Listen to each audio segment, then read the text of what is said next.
और अगली बड़ी खबर रायपुर से, जहां ईडी छापे पर मुख्यमंत्री भूपेश बघेल का बयान सामने आया है। कहा है चुनाव तक ईडी की टीम रहेगी, ये मैंने पहले भी कहा था और यही होता हुआ दिख भी रहा है। बीजेपी छत्तीसगढ़ में मुकाबला नहीं कर पा रही, इसलिए ईडी टीम को हथियार के रूप में इस्तेमाल कर रही है।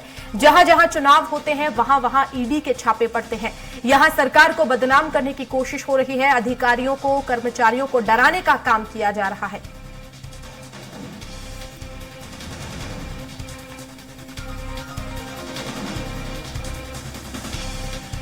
तो ईडी छापे पर मुख्यमंत्री भूपेश बघेल का बयान सामने आया है। कहा कि चुनाव तक ईडी की टीम रहेगी, ये मैंने पहले भी कहा था।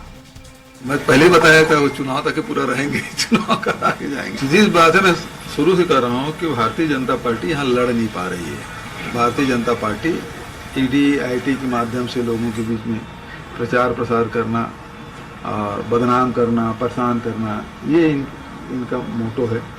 कुल मिला के जो स्थिर सरकार है उसको स्थिर करना, जो जितना बदनाम कर सकते हो।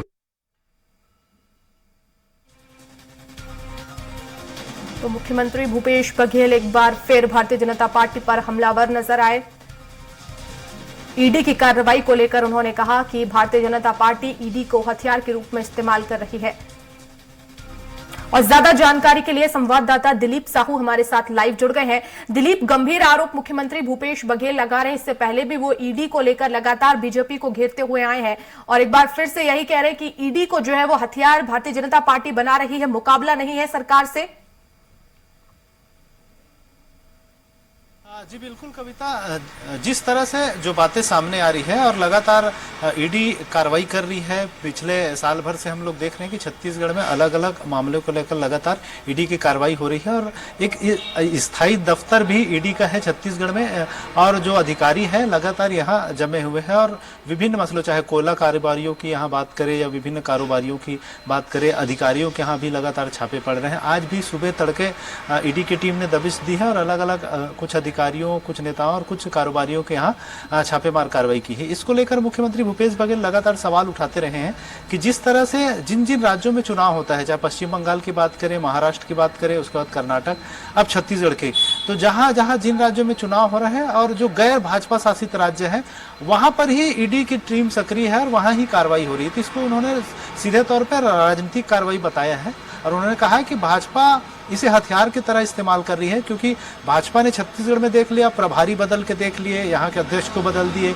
नेता प्रतिपक्ष को बदल दिए, संगठन में काफी बदलाव कर दिए। इसके बावजूद भी भाजपा पर कुछ असर नहीं हो रहा है, भाजपा कुछ खास नहीं कर पा रही है, इसलिए ईडी को हथियार के तौर पर इस्तेमाल कर रही है और ईडी के मामले, ईडी के थ्रू कहीं ना कहीं अधिकारियों, राजनेताओं और यहाँ के जो कर्मचारी हों उन पर दबाव डालने का, उन्हें डराने धमकाने का प्रयास कर रहे हैं। इस तरह का आरोप उन्होंने साफ तौर पर लगाया। उन्होंने कहा कि सरकार को एक तरह से अस्थिर करने का प्रयास किया जा रहा है और लगातार जिस तरह से कार्रवाई हो रही है, कहीं न कहीं इसको लेकर मुख्यमंत्री भूपेश बघेल ने सवाल उठाया और उन्होंने कहा कि जिस तरह से गैर भाजपा शासित राज्य है वहां पर कार्रवाई नहीं होती। और उन्होंने ये भी कहा कि पिछले सरकार में, रमन सरकार में बहुत सारे जो मामले आए, बहुत सारे जो घोटाले सामने आए हैं, जो नान घोटाला सामने आया था, उस मामले में भी उस समय के तत्कालीन नेता प्रतिपक्ष धर्मलाल कौशिक ने हाईकोर्ट में जाकर स्टे ले लिया है उस मामले में कि उस मामले पे जांच ही ना हो। तो इस तरह से जो कार्रवाई हो रही है। इसके अलावा जो पिछले रमन सरकार में चिट फंड कंपनियों के ऊपर, चिट फंड कंपनियों का जो जाल बिछा हुआ था, लगातार बहुत सारे करोड़ अरबों रुपये लेकर यहाँ से भाग गए थे, उस मामले को लेकर भी सीएम लगातार सवाल उठाते रहे। उस पर सीबीआई जांच की हम मांग कर चुके हैं, ईडी की जांच की मांग कर रहे हैं, लेकिन उस पर किसी तरह की कार्रवाई नहीं होती।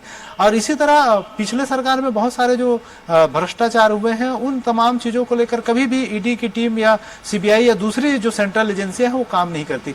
केवल छत्तीसगढ़ सरकार को, कांग्रेस सरकार आने के बाद इस सरकार को अस्थिर करने का प्रयास किया जा रहा है और सरकार से जुड़े हुए लगातार जो कारोबारी या नेताओं या फिर अधिकारियों पर लगातार छापेमारी कर रही थी। इस तरह से सरकार को अस्थिर करने का उन्होंने आरोप लगाया है, अस्थिर करने का प्रयास जिस तरह से किया जा रहा है।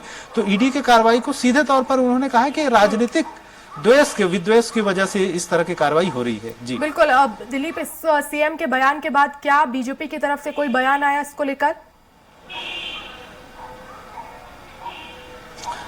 जी वर्षा, अभी तक इसको लेकर बयान नहीं आया है, लेकिन आमतौर पे बीजेपी नेताओं का ये कहना है कि जो सेंट्रल एजेंसी जो काम करती है, जो जांच एजेंसियां काम करती है, वो अपने हिसाब से काम करती है और जहां जहां उनको इनपुट मिलता है उसके आधार पर वे काम करती है। इसमें कोई राजनीतिक हस्तक्षेप नहीं करता।